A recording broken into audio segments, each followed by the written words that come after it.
നമസ്കാരം. കേരള സർക്കാരിന് ആശ്വാസം. സംസ്ഥാന സർക്കാരിന് 6000 കോടി രൂപ കൂടി കടമെടുക്കാൻ കേന്ദ്രത്തിന്റെ അനുമതി.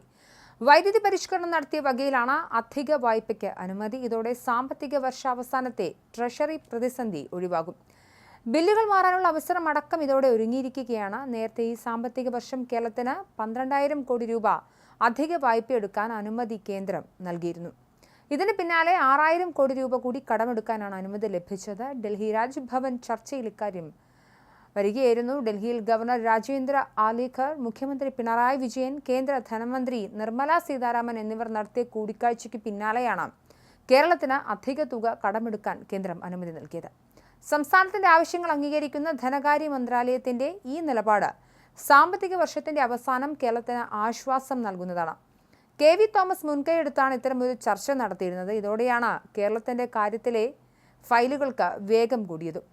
കൂടിക്കാഴ്ചയ്ക്ക് പിന്നാലെ നോർത്ത് ബ്ലോക്കിൽ സ്ഥിതി ചെയ്യുന്ന കേന്ദ്ര ധനകാര്യ മന്ത്രാലയത്തിന്റെ പരിഗണനയിലുള്ള കേരളവുമായി ബന്ധപ്പെട്ട പല ഫയലുകൾക്കും വേഗം കൂടുകയും ചെയ്തിരുന്നു. കടപരിധി വിഷയത്തിൽ കേന്ദ്ര സർക്കാരിനെതിരെ സംസ്ഥാനം സുപ്രീം കോടതിയെ സമീപിച്ചതിനു ശേഷം കേരളത്തിന്റെ പല ആവശ്യങ്ങളും ഒച്ചിന്റെ വേഗതയിലാണ് നോർത്ത് ബ്ലോക്കിൽ നീങ്ങിയിരുന്നത്. എന്നാൽ കേരളത്തിനോടുള്ള നോർത്ത് ബ്ലോക്കിന്റെ നിലപാടിൽ കാര്യമായ മാറ്റം ഉണ്ടായെന്നാണ് മന്ത്രാലയവുമായി ബന്ധപ്പെട്ട കേന്ദ്രങ്ങൾ ചൂണ്ടിക്കാട്ടുന്നത്. കഴിഞ്ഞ സാമ്പത്തിക വർഷം അവസാനിക്കുന്ന വേളയിൽ കേന്ദ്ര ധനകാര്യ മന്ത്രാലയത്തിനെതിരെ നിയമ പോരാട്ടം നടത്തുന്ന തിരക്കിലായിരുന്നു കേരളം. സംസ്ഥാന സർക്കാർ നൽകിയ ഹർജി ഭരണഘടനാ ബെഞ്ചിന്റെ പരിഗണനയ്ക്ക് സുപ്രീം കോടതിയുടെ 2-അംഗ ബെഞ്ച് വിടുകയും ചെയ്തു. ഭരണഘടനാ ബെഞ്ചിന്റെ പരിഗണനയിലുള്ള ഹർജി അടിയന്തരമായി കേൾക്കണമെന്ന് സംസ്ഥാന സർക്കാരിനു വേണ്ടി സീനിയർ അഭിഭാഷകൻ കപിൽ സിബൽ 3 മാസങ്ങൾക്ക് മുൻപ് ചീഫ് ജസ്റ്റിസ് സഞ്ജീവ് ഖന്ന അധ്യക്ഷനായ ബെഞ്ചിന് മുൻപാകെ ആവശ്യപ്പെട്ടിരുന്നു. കപിൽ സിബലുമായി കൂടിക്കാഴ്ച നടത്താൻ മുഖ്യമന്ത്രിയുടെ principal secretary doctor K.M. Abraham ഡൽഹിയിലെത്തുകയും ചെയ്തു. എന്നാൽ മാറിയ സാഹചര്യത്തിൽ കേന്ദ്ര ധനകാര്യ മന്ത്രാലയത്തിനെതിരായ നിയമ പോരാട്ടം സംസ്ഥാന സർക്കാർ മന്ദഗതിയിലാക്കാൻ സാധ്യതയുണ്ട്. സർക്കാരിന് വൈദ്യുതി ഡ്യൂട്ടി ഇനത്തിൽ ലഭിക്കേണ്ട തുകയിൽ ഈ കുടിശ്ശിക കുറവ് ചെയ്യാൻ നിർദ്ദേശം നൽകിയതിലൂടെ സംസ്ഥാനത്തിന് ഈ വർഷം ഏകദേശം 6000 കോടി രൂപ കൂടി വായ്പ എടുക്കാൻ കഴിയുമെന്ന നിർദ്ദേശം കേന്ദ്രത്തിൻ്റെതായിരുന്നു. ഈ വഴി തന്നെയാണ് കേരളം ഒടുവിൽ തേടിയതും.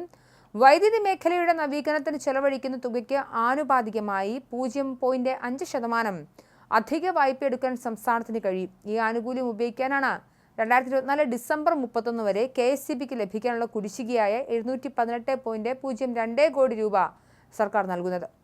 കഴിഞ്ഞ വർഷം മാർച്ചിൽ ജല അതോറിറ്റി KSEBക്ക് നൽകാനുള്ള കുടിശ്ശിക സംസ്ഥാന സർക്കാർ ഏറ്റെടുത്തതിനെ തുടർന്ന് ആദ്യ ഗഡുവായി 206.80 കോടി രൂപ നൽകാൻ തീരുമാനിച്ചിരുന്നു.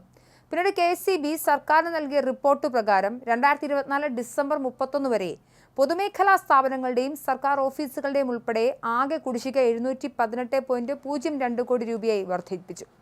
അതിനിടെ K.V. തോമസ് ഇടപെട്ട് കേരളത്തിന്റെ എയിംസ് കാര്യത്തിലും നേരിയ പുരോഗതി ഉണ്ടാക്കിയിട്ടുണ്ട്.